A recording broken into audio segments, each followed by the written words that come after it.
Wala pa tayong nakikitang pinakulong si Pangulong Bongbong na big fish. Smuggler, wala. Illegal drugs kingpin, wala.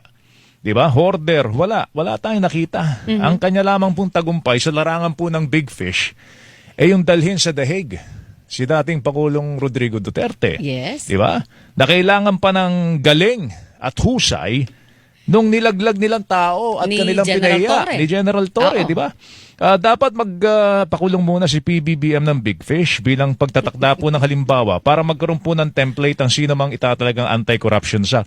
Parang yung ginawa ng tatay niya, natatanda mo yung pina-firing squad si Lim Seng? Oo. Di ba nung araw? Kumbaga may sample. Oo.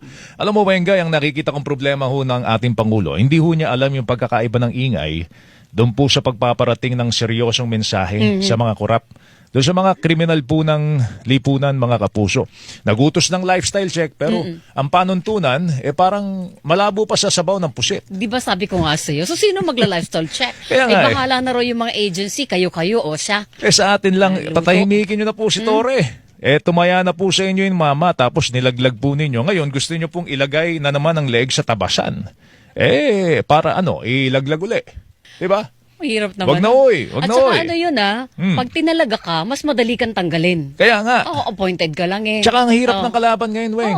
Ang hirap ng kalaban. Ang hirap kalaban po ng mga korap. Marami po silang susunuging pera na kanilang ninakaw sa taong bayan. Pang president level yan sa akin. Tingin ko, Weng, wag kayong gumamit ng ibang tao. I believe the president should take charge.